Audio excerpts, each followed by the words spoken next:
आपके सामने स्क्राइबर आ गया है। स्क्राइबर का प्रयोग देखते हैं सबसे पहले कि भाई ये उपयोग में कहाँ आएगा, किस चीज़ के लिए उपयोग में आता है ये आईटीआई में। तो ये देखिए, किसी भी जॉब या कार्यखंड या किसी भी धातु पर, धातु का मतलब मेटल पर, लोहे पर रेखाएं खींचने के काम में आता है। रेखाएं क्योंकि ये देखो, आप कभी भी अपनी कॉपी पेन चलाते हो तो उसके लिए आपको पेन या पेंसिल की आवश्यकता होती है। इसी प्रकार धातु पे यदि कोई लाइन खींचनी हो तो उसके लिए अपन किसका प्रयोग करेंगे, स्क्राइबर का प्रयोग करेंगे। दूसरी बात, ये किस धातु का बना होता है, ये धातु इसमें किस धातु का बना होता है, तो आपको पता है अधिकतर ये हाई कार्बन स्टील के बनाए जाते हैं। हाई कार्बन स्टील को हिंदी में क्या कहेंगे, ध्यान रखिएगा, उच्च कार्बन इस्पात। क्योंकि आप एग्जाम देते हो, कई बार आपको हिंदी अर्थ आ जाए कि उच्च कार्बन इस्पात क्या होता है, तो आपको घबराना नहीं है, हाई कार्बन स्टील को उच्च कार्बन इस्पात कहते हैं। एक पर्सन और बन सकता है कि उच्च कार्बन इस्पात में कार्बन का प्रतिशत कितना होता है, तो आप तुरंत बता दीजिएगा, 0.7 से 1.5% तक कार्बन का होता है। भाई कार्बन के अनुसार 3 तरह के होते हैं, ये भी समझ लो।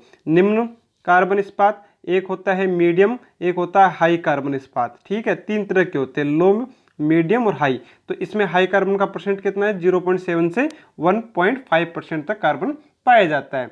इसके पॉइंट एंगल की बात कर लो, भाई नुकीला होता है और इसको ग्राइंड करके बनाया जाता है। किस एंगल पर बनाया जाता है, 12 डिग्री से 15 डिग्री के एंगल पर बनाया जाता है। तो आप स्पष्ट कह सकते हैं कि इनका पॉइंट एंगल 12 डिग्री से 15 डिग्री कोण पर ग्राइंड करके बनाया जाता है। और इसके जो एंगल, ये पॉइंट होता है, उसको हार्ड और टेम्पर भी किया जाता है। सर हार्ड और टेम्पर क्या होता है, ये भी अच्छा पॉइंट है।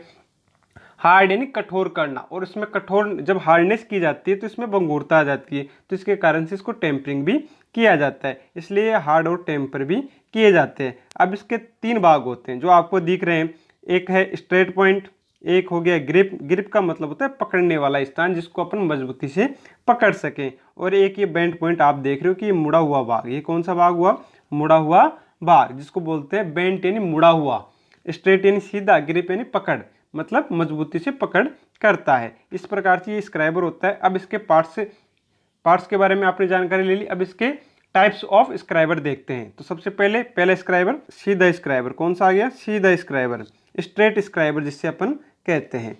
एक साधारण प्रकार का स्क्राइबर होता है, इसकी बीच का भाग नर्लिंग की होती है। इसका जो बीच के भाग आप देख रहे हो, ये क्या किया हुआ, नर्लिंग की हुई होती है। इसका प्रयोग साधारण प्रकार की मार्किंग के लिए किया जाता है। इसके द्वारा जॉब के अंदरूनी भाग की मार्किंग की जा सकती है। जॉब की जो अंदरूनी भाग की मार्किंग यदि करनी हो तो स्ट्रेट स्क्राइबर का यूज कर सकते हैं। नंबर 2 देखते हैं, है मुड़ा हुआ स्क्राइबर। इस प्रकार की स्क्राइबर का एक सिरा पॉइंटेड तथा दूसरा सिरा 90 डिग्री कोण पर समकोण पर मोड़कर पॉइंट का बना होता है। ये देखिए 90 डिग्री पे मुड़ा हुआ है, और दूसरा आपको दिखा देते हैं, ये देखिए सीधा है बिल्कुल, ये आपको जो सीधा दिखाई दे रहा होगा यहाँ पे। साथ में इसका भी एंगल कितना होता है, 12 डिग्री से 15 डिग्री के कोण पर ग्राइंड करके बनाया जाता है। और इसका उपयोग भी साधारण रेखाएं, जैसे ये मान लीजिए आपका जॉब है, तो इस जॉब पे यदि रेखाएं खींचनी हो यूं, तो किससे खींचेंगे, स्क्राइबर की सहायता से अपन खींच सकते हैं। तीसरे नंबर पर आइए, उसको देखते हैं, समायोज्य स्लीव स्क्राइबर। इसका बीच में समायोज्य स्लीव, क्योंकि इसमें स्लीव लगी होती है इसलिए इसको समायोज्य स्लीव स्क्राइबर भी बोलते हैं। इस प्रकार के स्क्राइबर में एक स्लीव होती है जिसकी बॉडी पर नर्लिंग की होती है। बॉडी आप देख रहे हो जिस पर क्या किया है, बीच में नर्लिंग की होती है। इसकी पूरी लंबाई में एक छेद बना होता है। इस छेद में साधारण स्क्राइबर लगाया जा सकता है और इधर उधर समायोजित किया जा सकता है। एडजस्ट का मतलब होता है जिसको आगे पीछे सरकाकर काम में लिया जा सके, उसको कहते हैं एडजस्टेबल स्क्राइबर। नेक्स्ट देखिए, ऑफसेट स्क्राइबर। इस प्रकार के स्क्राइबर को वर्नियर हाइट गेज के साथ उपयोग किया जाता है और जो इससे सही मार्किंग की जा सकती है। आपने वर्नियर हाइट गेज देखा होगा तो उस समय आपने देखा होगा कि इस स्क्राइबर का प्रयोग अपन कहाँ करते हैं, वर्नियर हाइट गेज पे किया जाता है। या आप ये भी कह सकते हो कि वर्नियर हाइट गेज पे स्क्राइबर कौन सा लगा होता है, आप बता सकते हो ऑफसेट स्क्राइबर। दोनों बात एक ही, किसी प्रकार से प्रश्न आपसे पूछा जा सकता है। इसका प्रयोग स्क्वायर हेड के साथ भी किया जाता है। तो हाइट गेज तथा स्क्वायर हेड के साथ इसके द्वारा मार्किंग के साथ मापन का कार्य भी किया जा सकता है। मापन कैसे कि, जैसे कि आपको समझाएं, यहाँ पे ये है, तो यहाँ पे हाइट गेज का ये बीम बना हुआ होता है जिस पे क्या वो लगा होता है, माप लगी हुई होती है। तो ये यहाँ पे से 0 से स्टार्ट होता है ये, और ये यहाँ तक बढ़ गया, ठीक है।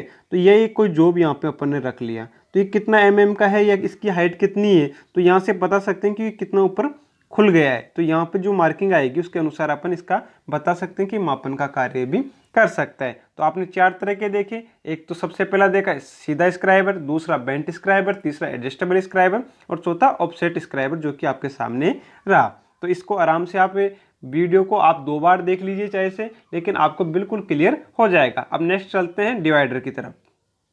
इससे पहले आप इसकी सावधानियां भी देख लीजिए। सही मार्किंग करने के लिए स्क्राइबर की पॉइंट को नुकीली रखनी चाहिए और इसको कठोर सतह पर ठोकना नहीं चाहिए। भाई कठोर सतह है, जैसे आप किसी पे भी जाके उसको ठोक दो या किसी कील ठोकने या छेद निकालने, दीवार में छेद निकालने के काम में ले लो तो गलत है।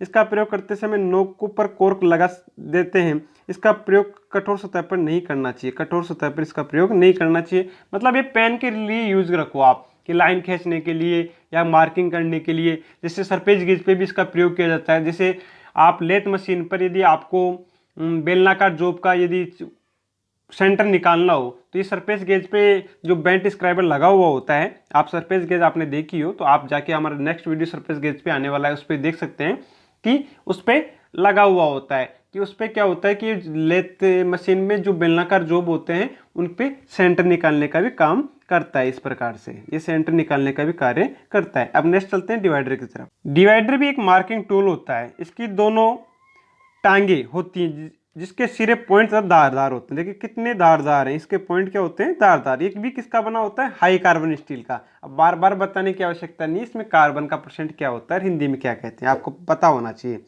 इनके पॉइंट को भी हार्ड और टेम्पर किए जाएंगे। हार्ड क्यों किए जाते हैं, बताया था अभी, कठोर करने के लिए। टेम्पर क्यों किए जाते हैं, क्योंकि हार्डनेस करने के बाद में उसमें भंगुरता आ जाती है, उस भंगुरता को कम करने के लिए टेम्परिंग की जाती है।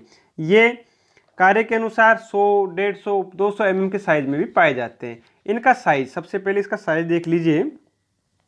रिवेट या पिवेट पिन, रिवेट क्या होती है भाई और पिवेट पिन क्या होती है, के केंद्र से पॉइंट तक की दूरी की, ये रिवेट है, ये वाली जो ये रिवेट देख रहे हो आप, इसके केंद्र से, या कि ऊपर से भी नहीं, ये ऊपर से भी नहीं और ना नीचे से, इसके केंद्र से पॉइंट तक की दूरी, पॉइंट कौन से, ये लेग के पॉइंट तक की दूरी, ये होती है इसकी साइज, समझ लेना। ठीक है, क्लियर हो गया होगा। आगे देखिए, इसके 2 प्रकार के होते हैं, एक तो फ्रम जॉइंट और एक होता है स्प्रिंग जॉइंट। स्प्रिंग वाला आपके सामने है। फ्रम जॉइंट होता है जिसमें स्प्रिंग नहीं लगी हुई होती है, उसमें सीधा जुड़ा हुआ होता है, इस प्रकार से फ्रम लगा हुआ, ये स्प्रिंग लगी हुई नहीं होती है। अब इसके भाग देख लीजिए। सबसे पहले उस ऊपर वाले भाग को बोलते हैं peg, PEG, peg. Second number पे स्प्रिंग, ठीक है। और ये जो लगा हुआ है इसको बोलते हैं फ्रंकल लीवर। क्या बोलते हैं, फ्रंकलम लीवर। ये एक बॉल लगी हुई है और इस बॉल के इधर ये नट लगा हुआ, नट कौन सा, नल्ड किया हुआ नट है, और इसके आगे लगा हुआ होता है वाशर। और वाशर के जो ये हैं, ये लेग, इनको क्या बोलते हैं, लेग कहते हैं। और लेग की जो ये पॉइंट दिख रहे हैं इनको बोलते हैं पॉइंट।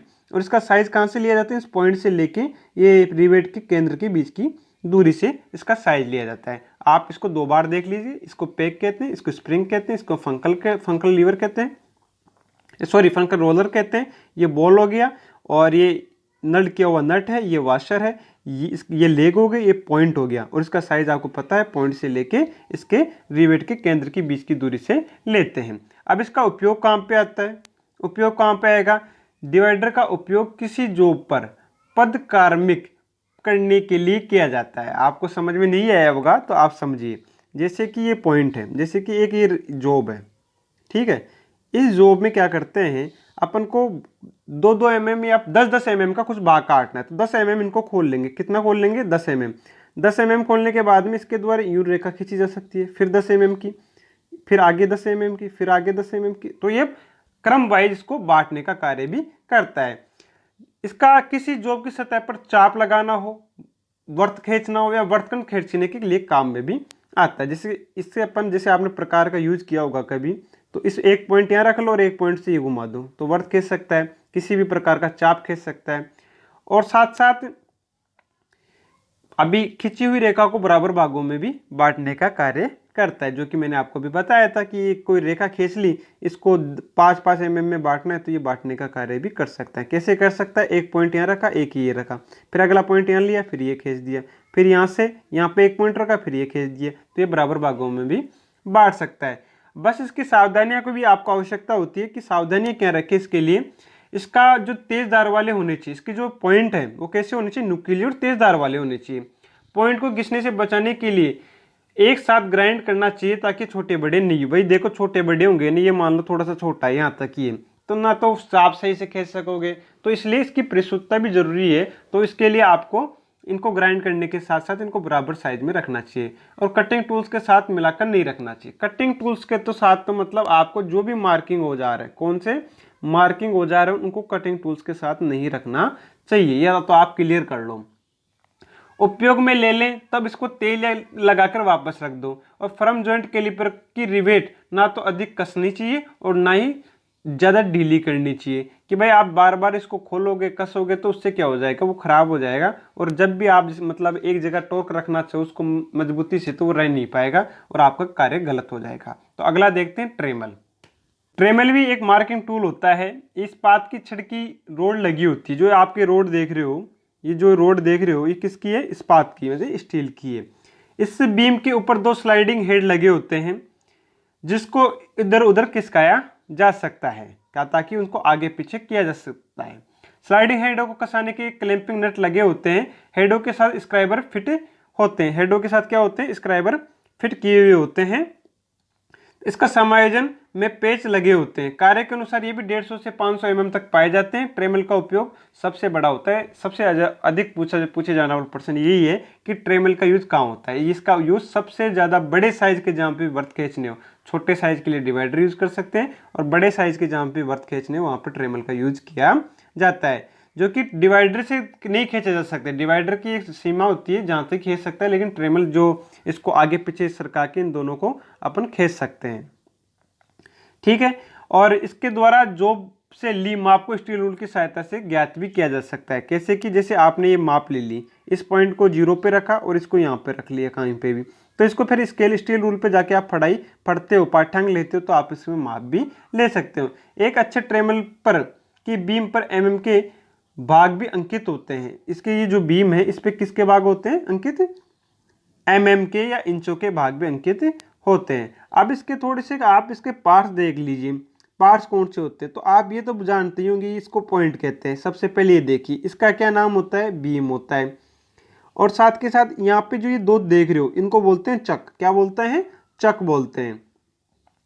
और इसके साथ आपको इसमें एक ये और बच गया, ये होता है स्लाइडिंग हेड। क्या होते हैं, दोनों तरफ स्लाइडिंग हेड होते हैं और एक क्लैंपिंग नट होते हैं ऊपर। कौन से नट होते हैं, क्लैंपिंग नट होते हैं, ठीक है। और यदि इस पे बीम पे एक स्टील रूल भी की तरह अंक भी अंकित होते हैं तो वो एक अच्छा ट्रेमल होता है। अब ट्रेमल की जो सावधानी होती है वो देख लीजिए आप। सबसे पहले वही बात कि इसके जो पॉइंट एंगल होते हैं वो कैसे होने चाहिए, तेजधार वाले होने चाहिए। मार्किंग औजारों किसके साथ नहीं रखना चाहिए, कटिंग टूल्स के साथ नहीं रखना चाहिए। और इसकी कठोर सतह पर से रगड़ने से बचाना चाहिए। कई बार क्या होता है, इनके पॉइंटों को नुकीले देके कील के रूप में या किसी लकड़ी में छेद करने के लिए हथौड़ी से ठोकना, ये गलत है। इससे क्या हो जाएगा, ये इसके पॉइंट धार भी टूट जाएगी और ट्रेमल काम भी सही से नहीं करेगा। तो अब नेक्स्ट चलते हैं जेनी कैलिपर के लिए। ये आपके सामने आ गया है जेनी कैलिपर। इसको अन्य दो नामों से जाना जाता है। एक नाम होता है ओडलेक कैलिपर, एक होता है हर्मोफ्रोडाइट कैलिपर। ये परीक्षा में अधिकतर पूछे भी जाते हैं कि जेनी कैलिपर के अन्य नाम बताओ, तो आप बता सकते हैं ओडलेक कैलिपर, हर्मोफ्रोडाइट कैलिपर। जो आपको बता रहे हैं उसको नोट्स के रूप में आप लिखो तो थोड़ा ज़्यादा बेहतर रहेगा। और ये बने किसके होते हैं, ये इसका मटेरियल क्या होता है, हाई कार्बन स्टील या माइल्ड स्टील के भी बनाए जाते हैं। माइल्ड स्टील को आपको हिंदी में पता है, मृदु इस्पात बोलते हैं। और इसको पॉइंट को घिसने से बचाने के लिए हार्ड तथा टेम्पर किया जाता है। देखिए किसी भी कोई पॉइंट है तो उसको हार्ड एंड टेम्पर क्यों किया जाता है, मैं पीछे 4 बार बता चुका हूँ। वीडियो लंबा हो जाएगा, बार बार बताने से कोई फायदा नहीं है। इसकी एक टांग, इसकी जो आप एक टांग देख रहे हो वो किस प्रकार की है, डिवाइडर नुमा है कि नहीं है। जो कि ये टांग आप देख रहे हो डिवाइडर की तरह है कि नहीं है। और ये दूसरी जो टांग होती है ना, ये 3 से 6 mm अंदर की ओर मुड़ी होती है। मतलब दोनों टांगे ऊपर की ओर तो देखो चौड़ी भी मिलेगी आपको। ये ऊपर से देखो साइज देखो, शेप देखो इसका कैसे आ रहा है। ऊपर की ओर चौड़ी और नीचे की ओर क्या होती है, सकड़ी होती है। इन दोनों टांगों के एक दूसरे से जो जहाँ पे जोड़ होता है ना, वो किससे मिला होता है, रिवेट से या वाशर से कसा हुआ होता है। और इसको एडजस्ट जेनी कैलिपर भी, इसकी जो पॉइंट्स होती है उसको एडजस्ट, देखो इसकी जो पॉइंट होती है पॉइंट को अपन एडजस्ट भी कर सकते हैं। तो ये था आपका कौन सा, जेनी कैलिपर। इसके दो नाम है, फिर से बता देता हूँ, ओडलेक कैलिपर या हर्मोफ्रोडाइट कैलिपर। तो यदि आपको ये वीडियो अच्छा लगा है तो इसको शेयर भी कीजिए। देखिए कोविड में हम आपको पढ़ा रहे हैं क्योंकि IIT इस समय सभी बंद हैं, तो हम इसलिए पढ़ा रहे हैं ताकि आपका किसी भी प्रकार से कोई नुकसान न हो शिक्षा का। तो आपका भी एक हमें सहयोग चाहिए कि इस वीडियो को आप ज़्यादा शेयर करें ताकि अधिक से अधिक बच्चे शिक्षा प्राप्त कर सकें। तो धन्यवाद। Thank you for watching IIT study.